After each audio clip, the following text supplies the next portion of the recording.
The echoes of the 60s have faded. The Beatles are no more. Vietnam still bleeds, but something else is happening. Artists in 1972 are processing the chaos, not with rebellion, but with beauty. First time ever I saw you. 1972 wasn't a protest. It was a meditation, a moment of reflection. And out of that silence came songs that still stir our souls today. I've been in my mind, it's such a fine line that keeps me searching for. These aren't just hits. These are sonic time capsules. Gorgeous, aching, unforgettable. Let's count down the 10 most beautiful songs of the year. Your hat strategically dipped below one eye. Number 1, Lean on Me by Bill Withers. Sometimes in our life. Bill Withers wasn't a showbiz guy. He was a Navy veteran and factory worker who wrote songs on his breaks. Lean on Me was born from the simplicity of small-town life and the deep empathy he carried. Released in April 1972, it became his only number 1 on the Billboard Hot 100, holding the top spot for 3 weeks. We all need somebody to lean on. The song resonated across generations because it wasn't about romance. It was about community, resilience, and brotherhood. It's been sung in schools, churches, and protests alike. There is a load that you can carry. When Withers performed it live, there was often a hush in the crowd, a reverence.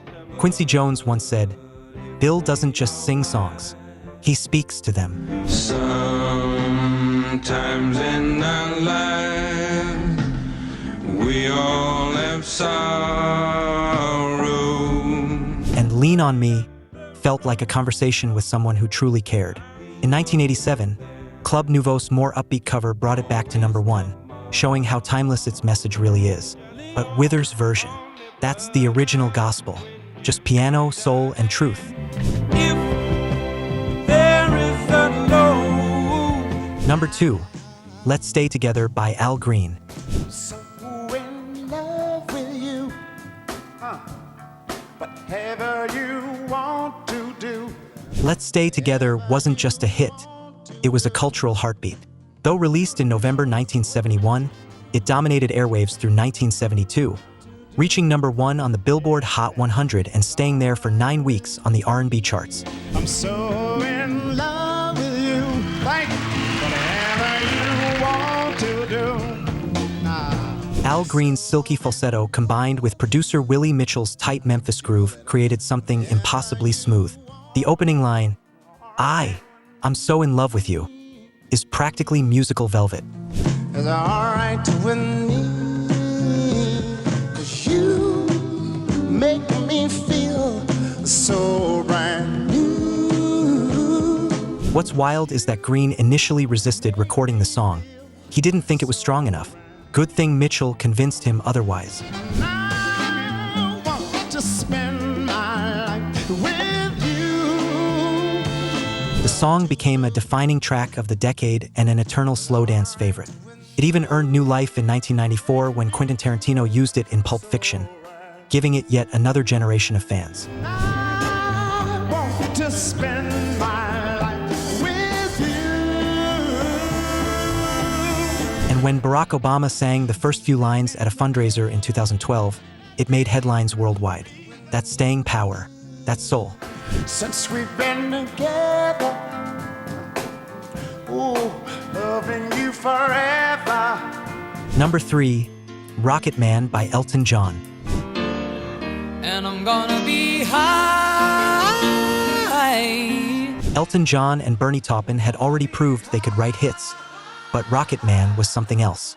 Released in April 1972, it reached number 6 on the Billboard Hot 100, but its emotional altitude soared far higher. Rocket man burning out his fuse out here alone. Inspired partly by Ray Bradbury's short story The Rocket Man and perhaps a sprinkle of Bowie's Space Oddity, The song captured the loneliness of modern existence through an astronaut metaphor. But it's not about space, it's about disconnection. It's lonely out in space. Rocket Man speaks to anyone who's ever felt alienated by the very life they built. Elton's falsetto floats like zero gravity, and the layered instrumentation, thanks to producer Gus Dudgeon, gave it an otherworldly quality.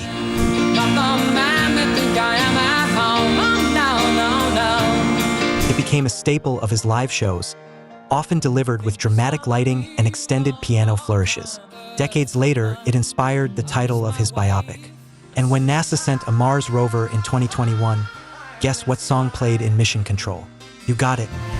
Adult science, I don't understand. Number 4, Papa Was a Rollin' Stone by The Temptations. It was the 3rd of September. That day I'll always remember. Released in September 1972, Papa Was a Rollin' Stone redefined what Motown could sound like. This was no bubblegum soul. It was gritty, mysterious, and epic.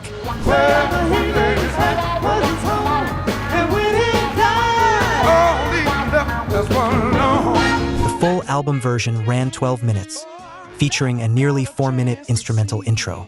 When it hit number 1 on the Billboard Hot 100 in December, it shocked many but thrilled more.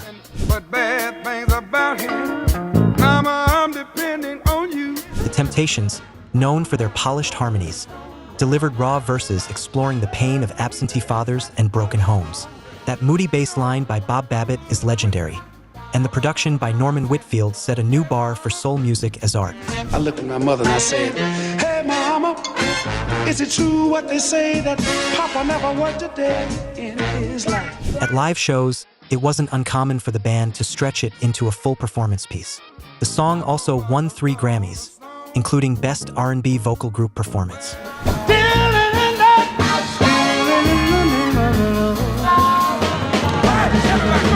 Ironically, lead singer Dennis Edwards reportedly hated singing it. His own father had passed away on the date mentioned in the lyrics. Pain makes truth, and truth makes beauty. Wherever he laid his hat was his home. And when he died, Number 5, The First Time Ever I Saw Your Face by Roberta Flack. Is of a mother aardvark singing to her first child. Originally recorded in 1969, The First Time Ever I Saw Your Face lay quietly until Clint Eastwood heard it. He used it in a love scene in his 1971 film Play Misty for Me, and suddenly the song exploded. And the moon and the stars. By April 1972, it was number 1 on the Billboard Hot 100, staying there for 6 weeks. Roberta Flack's version of Ewan McColl's folk song turns the lyrics into something almost divine. Rose in your eyes.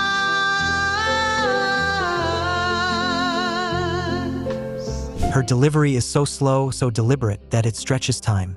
She was initially told the tempo was too languid, but she insisted it had to breathe, and breathe it did. When Flack performed it live, audiences often held their breath. Were the gifts you gave to the dark. It won the Grammy for Record of the Year and Song of the Year. Years later, Flack said she recorded it in 3 takes by candlelight. You can hear it in the atmosphere. It's not a performance, it's a meditation. The first time ever I kissed you. Number 6, Heart of Gold by Neil Young. I wanna live, I wanna give. In 1972, Neil Young struck gold, literally. Heart of Gold became his first and only number 1 hit on the Billboard Hot 100.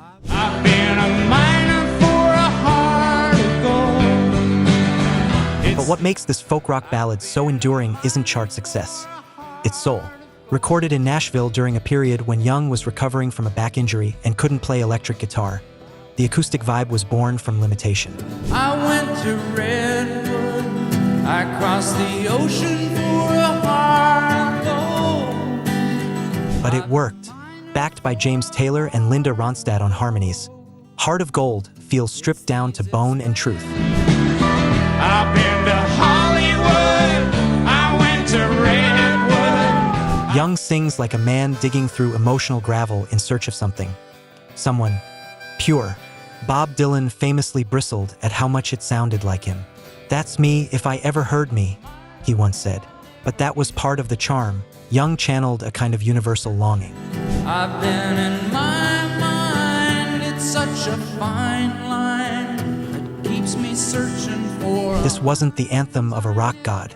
It was the quiet confession of a man too sincere to fake it. And it topped not only the pop charts, but also the Canadian and adult contemporary charts, proving that sometimes honesty really is the best melody. Keep me searching for a heart of gold, and I'm getting old. Number 7, Vincent by Don McLean. Catch the breeze and the winter chills in colors on the snowy linen land. After lighting up the world with American Pie, Don McLean followed up with a quieter, more haunting masterpiece. Vincent, a tribute to Vincent van Gogh, wasn't bombastic. It was intimate, like a handwritten letter left on a nightstand. What you tried to say to me, how you suffered for your sanity.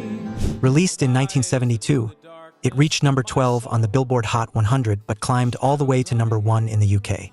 With gentle finger picking and whisper-soft vocals, McLean painted his own portrait of sadness, beauty, and misunderstanding. With eyes that know the darkness in my soul. "This world was never meant for one as beautiful as you" became one of the most quoted lyrics of the decade.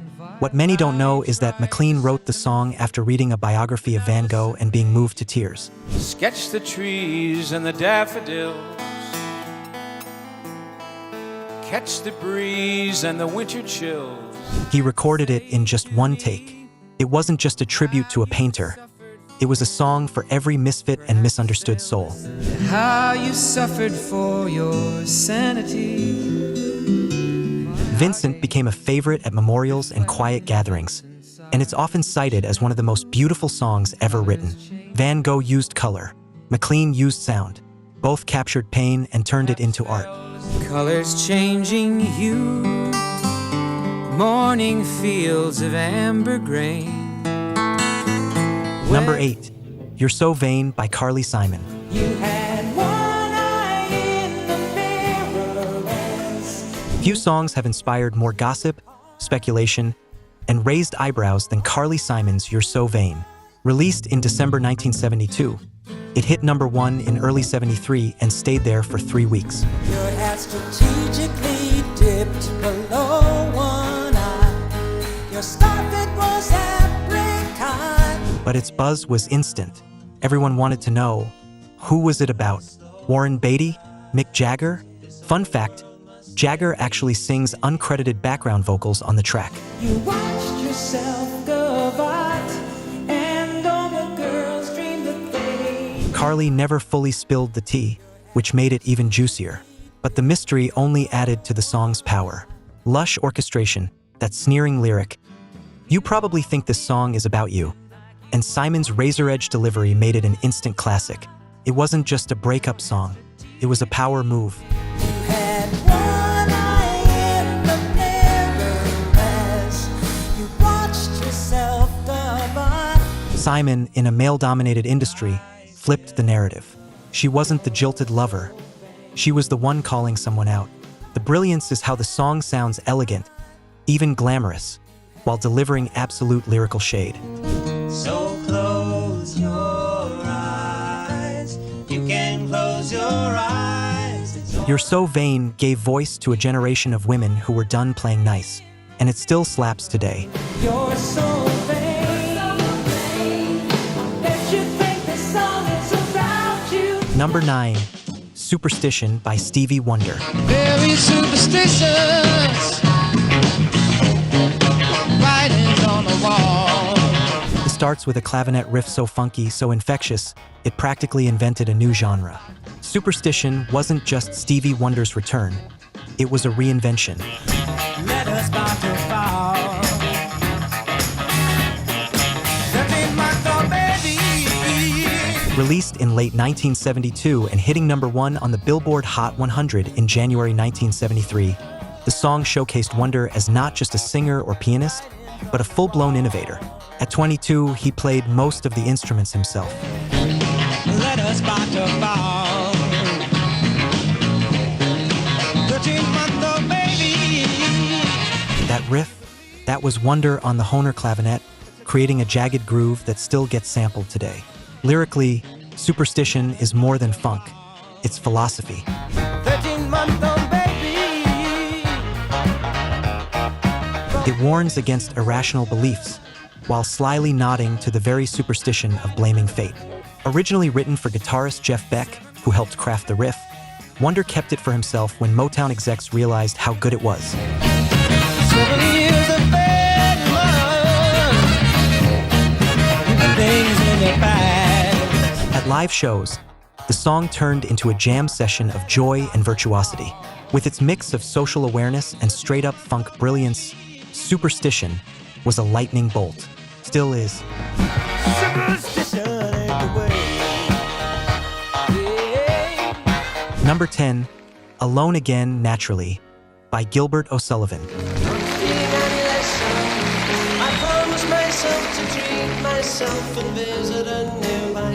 You'd never guess such a devastating song could sound so sweet, but that's what made Alone Again Naturally a masterpiece of contrast. In an effort to make clear to everyone it's like when you're shattered, left standing in the lurch.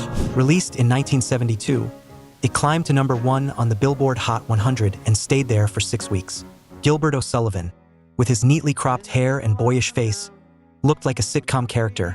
But this song, it was emotional shrapnel.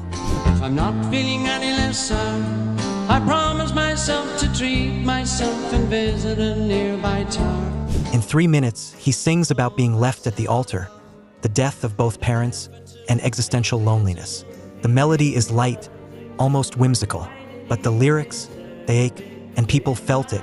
The song became an unlikely anthem for those quietly grieving, those who felt invisible. No point in us remaining, we may as well go on. It was even banned on some UK stations for being too depressing. But in America, it struck a chord. O'Sullivan reportedly wrote it in one sitting, alone at his piano in a bedsit. But as if to knock me down, reality came around, and without so much as a mere touch, That intimacy comes through. Alone Again isn't just a song, it's a sigh. And in 1972, it gave voice to sorrow so many didn't know how to say. It seems to me that there are more get in the one that can be mended. 1972 wasn't the loudest year. It was one of the most honest, from aching ballads to funky protest grooves. I went to Redwood, I crossed the ocean for a heart gold. From whispered truths to soaring falsettos, 1972 didn't just give us songs. It gave us emotional time capsules, beautiful, unforgettable. I looked at my mother and I said, "Hey, Mama, is it true what they say that Papa never worked a day in his life?" And still singing in the background of our lives. Tell us in the comments and let us know which year we should explore next. Hit like, subscribe, and never forget, the most beautiful songs aren't just heard, they're felt. Sketch the trees and the daffodils, catch the breeze and the winter chill.